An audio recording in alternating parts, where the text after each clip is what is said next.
Radio 2M. Faites entrer l'invité. Avec Fathia El-Aouni.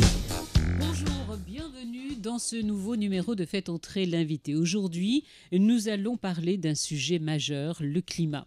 C'est le défi de ce siècle. Depuis des années, la mobilisation s'accentue pour faire face au réchauffement climatique. Chaque jour, nous en voyons les effets, un stress hydrique de plus en plus important dans certaines régions du monde, d'autres face à des inondations. De la grêle en Europe en plein mois de mai, juste après une importante vague de chaleur. Des records ont été enregistrés ces derniers mois. Le mois d'avril dernier a été le plus chaud jamais enregistré en moyenne mondiale. C'est ce qu'ont révélé les dernières données publiées par Copernicus, l'agence européenne chargée du changement climatique. Le dérèglement est bel et bien là. Il y a quelques jours, le secrétaire général des Nations Unies tirait une nouvelle fois la sonnette d'alarme. L'Afrique, notre continent, le moins pollueur du monde, va en subir les plus graves conséquences. Alors, comment nous préparons-nous? Quelles sont les initiatives menées au Maroc? Quels sont les secteurs mobilisés? Nous recevons aujourd'hui le professeur Raja Chafil. Elle est la directrice du groupe 4C. C'est le centre de compétences changement climatique au Maroc. Bonjour. Bonjour et merci pour l'invitation. C'est moi qui vous remercie de l'avoir accepté. Alors tout d'abord, j'aimerais bien que vous nous présentiez un petit peu ce qu'est le groupe 4C, puisque c'est comme ça, c'est vrai que c'est plus simple à prononcer.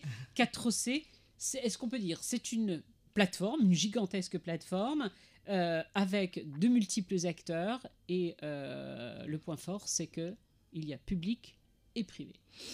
Oui, effectivement. En fait, la forme juridique du Centre de compétences en changement climatique, le 4C Maroc, est un groupement d'intérêt public. Il y a de rares groupements d'intérêt public au Maroc, donc il y en a peut-être 3 ou 4 en tout. Et en fait, la particularité, c'est que ce sont de multiples acteurs, comme vous l'avez dit, qui se sont mis ensemble pour créer un centre d'expertise en changement climatique. Alors, ça a été créé à l'aube de la COP22 vers 2015 et ça a été concrétisé en 2016. Alors, autour de la table, nous avons plus d'une quarantaine de membres, dont la moitié sont des ministères, donc les ministères les plus concernés par la problématique des changements climatiques, à commencer par les affaires étrangères, le ministère de l'Intérieur, l'industrie, la transition énergétique, le développement durable, l'agriculture, l'eau bien sûr et l'équipement, etc. Donc nous avons une vingtaine de ministères. Nous avons également le secteur privé avec la Confédération générale des entreprises du Maroc, mais aussi les cimentiers, la Fédération de l'énergie, le groupement des banques du Maroc, etc. Nous avons également toutes les institutions de recherche-développement au Maroc en lien avec le changement climatique, comme l'IRESEN, le MAZEN, la SIE, etc. Et nous avons bien sûr un groupe d'ONG et à leur tête la Fondation Mohamed VI pour la protection de l'environnement et d'autres ONG. Alors tout ce beau monde-là... Oui, quelle est alors votre mission principale? Alors, notre mission principale, c'est d'appuyer les politiques de lutte contre le changement climatique au Maroc et en Afrique. Alors, quand je dis appuyer les politiques climat, c'est vraiment dans le sens le plus large, à commencer par, bien sûr, la formation, l'information, la sensibilisation, l'aide à la prise de décision. Donc, nous les élaborons beaucoup de policy briefs ou notes politiques sur différents sujets d'actualité pour aider justement les décideurs au Maroc et en Afrique à prendre des décisions éclairées. Nous faisons des évaluations, nous organisons beaucoup de dialogues autour des thématiques du changement climatique, mais également nous axons une bonne partie de notre activité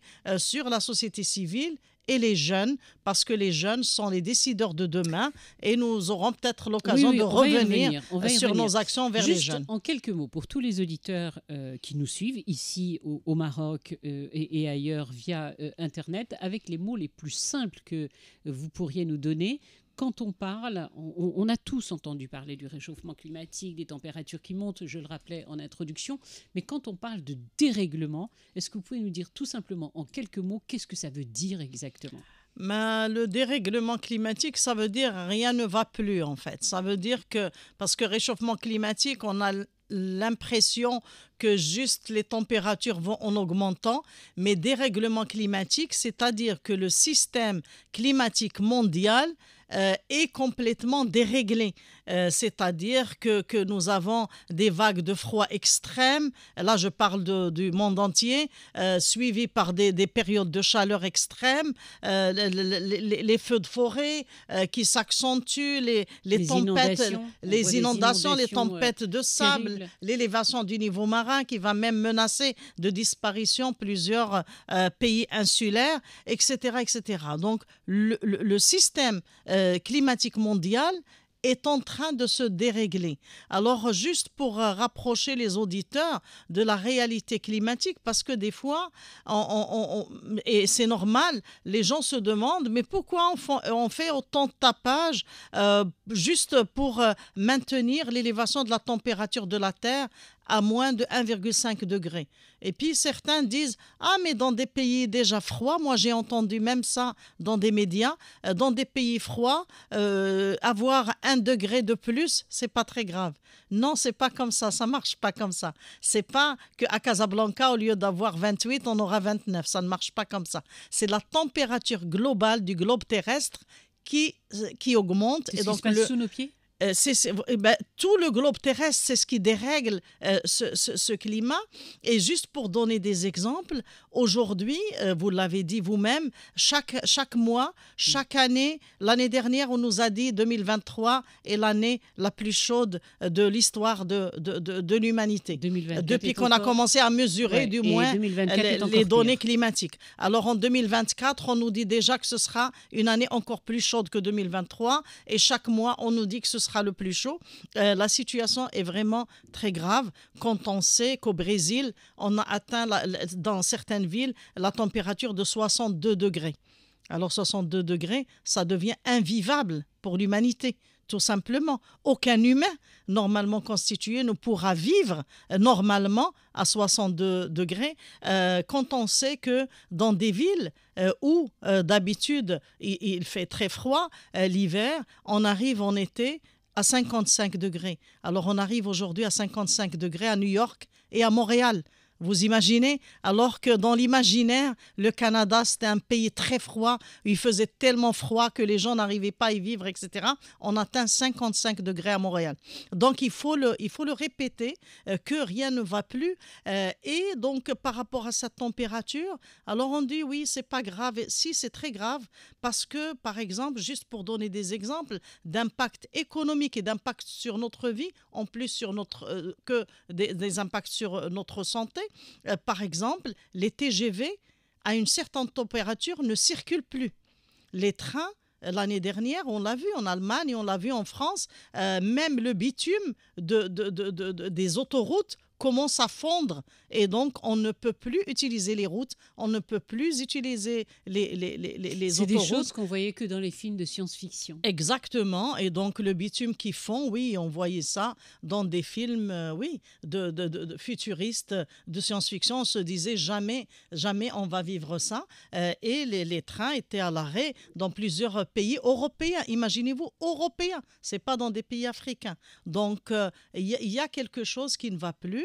Et je crois que nous devons tous bouger et multiplier nos efforts, même chacun à notre niveau, pour essayer un petit peu de contribuer à l'effort mondial de lutte contre le changement climatique. Raja Chafil, c'est quelque chose qu'on entend depuis des années, mais on a l'impression... Je ne vais pas parler que du Maroc, je vais parler en général, on parle monde, après on va en arriver au Maroc. Mais pourquoi le monde ne se réveille pas? Pourquoi des décisions importantes, puisque ça a été tellement dit, on a entendu la maison qui brûle, tout le monde. Je parlais en introduction du secrétaire général des Nations Unies, ça fait des années et des années, à chaque COP qui se tient, on a cette sonnette d'alarme. Pourquoi on ne fait rien alors qu'on sait qu'on est en train de tuer notre planète? Oui, c'est pas qu'on ne fait rien, on fait des choses. C'est très compliqué. Voilà, mais on fait des choses, heureusement, le monde entier, tous les pays du monde essayent de faire des efforts, chacun selon ses moyens, mais on n'en fait pas assez. C'est ça le problème. Alors pourquoi on n'en fait pas assez? Parce que ça coûte très cher. tout d'abord.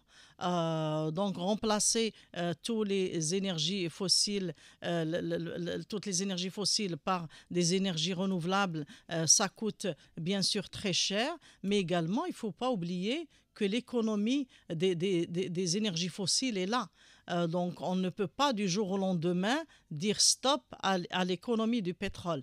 Il faut que ça continue plusieurs années et même les pays dont l'économie repose sur des énergies fossiles doivent avoir le temps de convertir leur économie justement pour pouvoir survivre.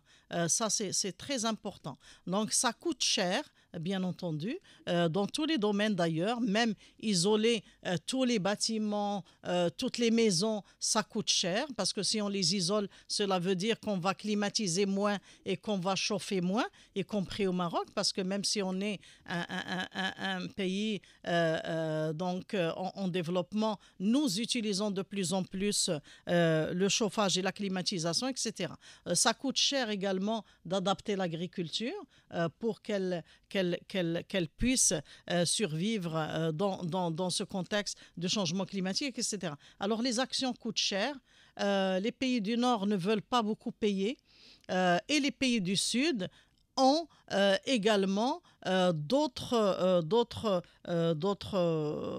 problèmes à régler, les problèmes de l'éducation, de la santé, etc.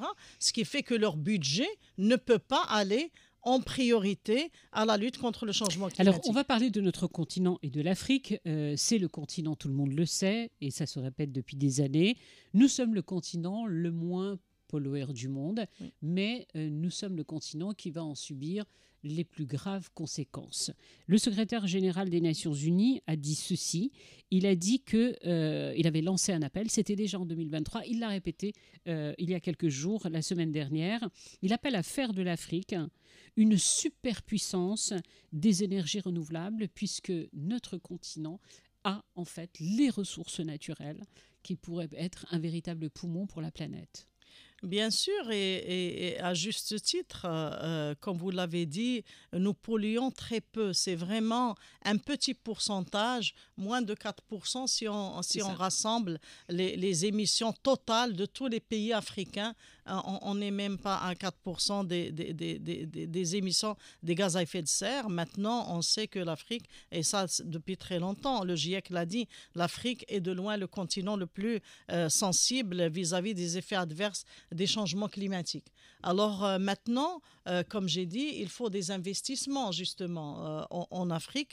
Il faut aller de l'avant pour améliorer l'efficacité énergétique, pour doter toutes les régions africaines d'énergie déjà, parce que l'énergie n'est pas équitablement distribuée dans toutes les régions d'Afrique, et surtout, comme vous dites, pour développer les énergies renouvelables, parce que effectivement, nous avons des gisements énormes en solaire, en éolien, mais également en énergie hydroélectrique, puisque beaucoup de pays africains disposent de beaucoup d'étendues d'eau, de lacs, de rivières énormes, etc., qui peuvent également produire de l'énergie hydraulique, mais également de côtes, de zones côtières où on peut produire également de l'énergie éolienne. Maintenant, tout ça nécessite des investissements colossaux. Mais on va le trouver où cet argent? Alors, parce que on parle de milliards. Oui, on parle de plusieurs milliards. Alors, on va le trouver où? On est censé le trouver dans la finance climat. Alors, qu'est-ce qu'on appelle la finance climat? C'est les financements internationaux qui permettent aussi bien de financer... C'est ça, en fait, l'appel du secrétaire général des Nations Unies, c'est de dire à tous les pays riches, c'est comme ça qu'on peut trouvé la solution. C'est clair, les pays riches doivent aider les pays du Sud, notamment les pays africains, justement, d'abord à s'adapter aux effets néfastes des changements climatiques. Alors, pas seulement pour l'atténuation des émissions de gaz à effet de serre. Pas seulement, nous sommes d'accord. Alors, est-ce que vous pourriez nous dire, s'il vous plaît, et si vous venez de nous rejoindre, je vous rappelle qu'aujourd'hui, dans ce Fait entrer l'invité, nous parlons du dérèglement climatique, mais aussi de tout ce qui est fait dans le royaume. Et avec nous, Raja Chafil, elle est la directrice du Centre de compétences changement climatique au Maroc. On parle du Maroc à présent. Qu'est-ce qu'on fait concrètement, nous, dans tout ce dérèglement climatique? On sait qu'on a une feuille de route et qui a été tracée depuis de longue date par Sa Majesté. Sa Majesté d'ailleurs qui a été invitée officiellement à participer à la prochaine COP. Qu'est-ce que l'on fait concrètement? Est-ce que vous pourriez nous le rappeler? Alors oui, le Maroc, il est cité comme pays modèle en termes de lutte contre le changement climatique. Pourquoi? Parce que sous les orientations éclairées de Sa Majesté le roi Mohammed VI, que Dieu l'assiste, le Maroc est allé très loin dans le développement des énergies renouvelables, notamment l'énergie solaire et l'énergie éolienne, bien entendu. On sait qu'on abrite l'une des plus grandes stations d'énergie solaire en Afrique et dans le monde, par exemple Nour, justement. Donc le Maroc est cité comme modèle. En termes d'atténuation déjà, même si on le rappelle, on n'est pas fortement émetteur, on est faiblement émetteur des gaz à effet de serre. Donc nous démontrons au monde que le Maroc veut s'intégrer et s'intègre dans cette lutte mondiale contre le changement climatique. Maintenant, l'autre face également de la lutte contre le changement climatique, c'est l'adaptation. En tant que pays extrêmement vulnérable vis-à-vis des impacts des changements climatiques, on a vu, comme vous l'avez dit, que notre pays, malheureusement, souffre depuis plus de 6 ans d'une sécheresse récurrente qui devient de plus en plus importante. Nous recevons pratiquement 25% de pluie en moins. Et ceci a mis en difficulté nos barrages, etc. et a mis en difficulté même l'alimentation en eau des différents secteurs, d'ailleurs, pas que l'eau potable. Alors le Maroc a réagi en sortant d'abord des plans d'urgence pour la gestion de l'eau. Dans l'agriculture, par exemple, le Maroc, depuis plusieurs années, a déjà initié tout ce qui est irrigation localisée pour perdre le moins d'eau possible dans le domaine de l'agriculture. On est en train d'installer des stations gigantesques de dessalement de l'eau de mer pour permettre justement aux populations des zones côtières d'être alimentés en eau potable de manière régulière et presque normale, etc. On est en train d'adapter notre agriculture à l'élévation de la température et au manque d'eau, etc. Et donc, le Maroc est en train d'aller sur les deux voies, aussi bien sur l'atténuation des émissions de gaz à effet de serre que sur l'adaptation vis-à-vis des effets néfastes des changements climatiques. Je vais vous poser Vous avez des enfants, vous me permettez cette question? Oui, j'en ai 2. Vous êtes inquiète, vous, Raja? Très sincèrement. Quand on voit, donc vous nous dites tout ce qui est fait, on en est conscient et c'est vrai que nous en parlons régulièrement sur notre antenne. Et quelquefois, on se dit, est-ce qu'on met le curseur suffisamment haut pour alerter? Je vous pose cette question parce que, en tant qu'experte, vous me l'avez dit juste avant de rentrer dans ce studio, vous participez au COP depuis la COP 2. Nous en sommes, et la prochaine sera la COP 29. C'est dire quand même votre implication depuis toutes ces années. À titre personnel, vous êtes inquiète?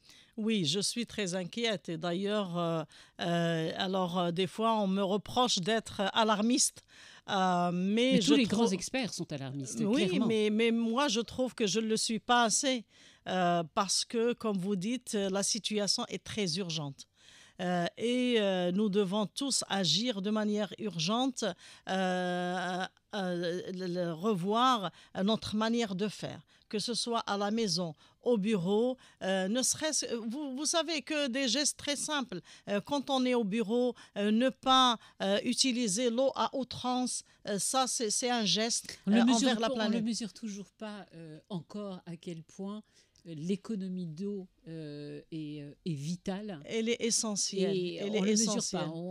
Pourtant, ces gestes simples au quotidien, si chacun d'entre nous, voilà, nous sommes des millions et des millions, si chacun d'entre nous faisait un petit geste, pourrait contribuer?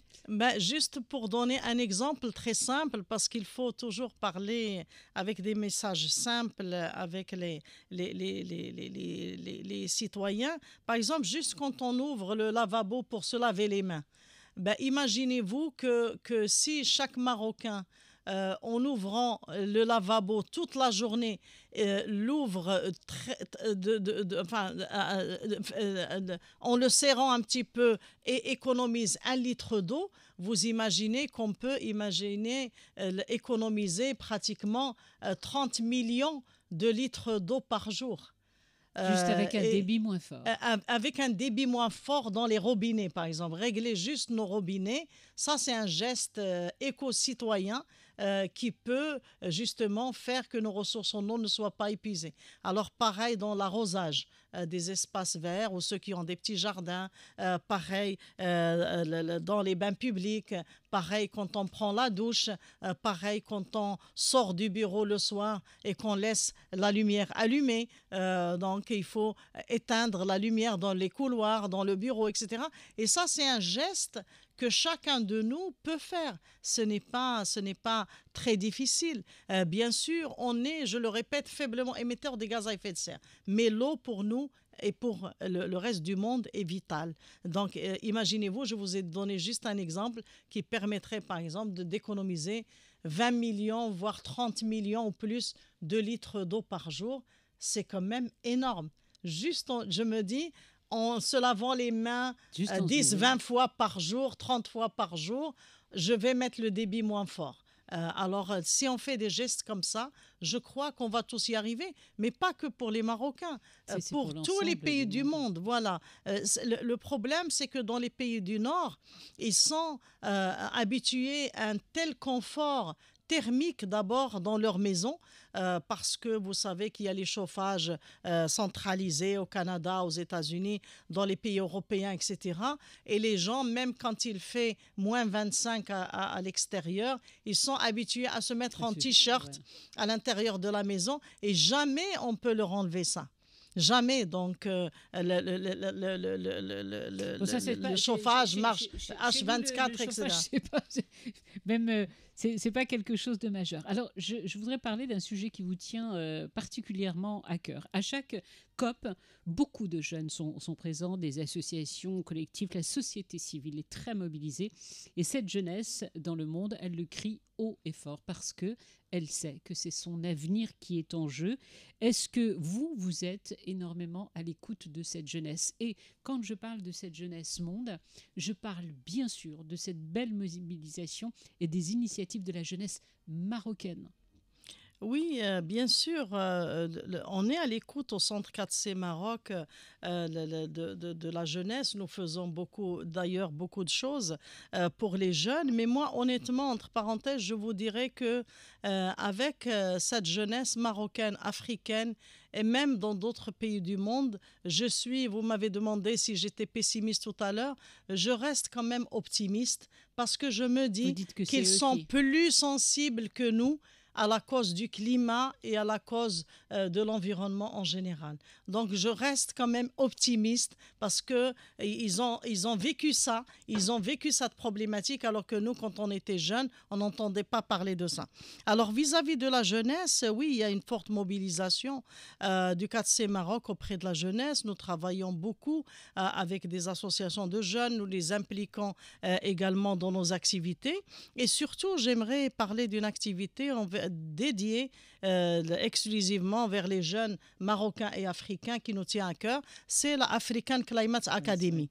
Alors, on est parti, quand on a été créé, quand on a commencé nos activités, on est parti du constat que justement, il n'y avait pas beaucoup de formations spécialisées en changement climatique au Maroc, en Afrique et au niveau international. Et on a lancé ce qu'on a appelé l'African Climate Academy.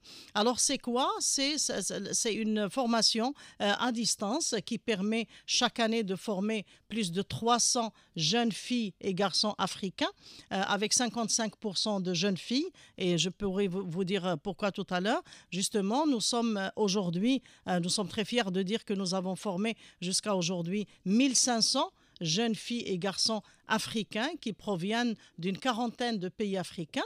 Et la dernière promotion, on a eu le plaisir de les recevoir au Maroc, à Ben Guerir, juste il y a 2 semaines, pour des cours de très haut niveau et également pour des visites de terrain, des projets marocains novateurs qui vont dans le sens de la lutte contre le changement climatique. Ça passe très très très très vite le temps avec vous. Oui. Il ne reste plus que quelques minutes. J'ai envie de vous demander peut-être une initiative qui fait la fierté marocaine, une initiative pour lutter contre le changement et le dérèglement climatique, une initiative marocaine que vous avez, où vous avez été épaté. Parce que ça ne doit pas être facile de vous épater parce que vous participez à de nombreuses conférences à travers le monde, vous participez au COP, on le dit. S'il y en avait une qui vous a marqué? À vrai dire, c'est ce courage qu'a eu le Maroc de développer autant les énergies renouvelables, notamment le solaire. Vraiment, ça c'est vraiment extraordinaire. Je crois que quand on est spectateur, on ne se rend pas compte de tous les efforts qu'ont nécessité ces projets de développement des énergies renouvelables, notamment des stations aussi gigantesques, des stations solaires aussi gigantesques que Nour, qui est donné en exemple. Et vraiment, ça m'a épaté. Et chez les jeunes? Chez les jeunes, à vrai dire, c'est leur mobilisation. Moi, je vois des jeunes magnifiques tous les jours, des jeunes filles, garçons, etc., qui sont mobilisés dans les COP. Beaucoup de nos jeunes Marocains président même des groupes de réflexion des jeunes, etc., dans les COP. Et je trouve ça extraordinaire. Si vous aviez un message justement à transmettre à l'ensemble de nos auditeurs pour leur dire, vous nous parliez du geste très simple de l'ouverture du robinet, si vous aviez envie de leur dire quelque chose, voilà, pour qu'on se préoccupe davantage de la situation dans laquelle nous sommes aujourd'hui. Moi, si j'ai un message très court à passer, c'est chaque geste compte. Alors, ne vous dites pas qu'en éteignant la lumière, par exemple, dans votre bureau avant de sortir, que ça ne sert à rien. Ne vous dites pas que quand vous baissez la pression d'eau dans votre maison, ça ne sert à rien. Exactement. La climatisation, ce n'est pas la peine de climatiser quand on n'en a pas vraiment besoin. Des fois, il suffit d'ouvrir la fenêtre et d'avoir un bon courant d'air qui rafraîchit la maison, etc. En fait, chaque geste compte. Et puis, ce que je voudrais passer comme message aussi également, c'est apprenez les bons gestes à vos enfants. Ça, c'est très, très, très important. On devrait avoir des cours dans les écoles quand même. Normalement, il y a des clubs de l'environnement dans les écoles. C'est au plus jeune âge, exactement, qu'on peut inculquer une bonne éducation. Ça, c'est clair. Merci infiniment d'avoir été avec nous, Raja Chafil. Je rappelle que vous êtes la directrice du groupe 4C, le centre de compétences changement climatique au Maroc. Et j'espère qu'on aura le plaisir de vous retrouver parce que vous êtes passionnante sur le sujet et vous mettez bien l'alerte où il faut. Merci à vous. Merci à vous de nous avoir suivis.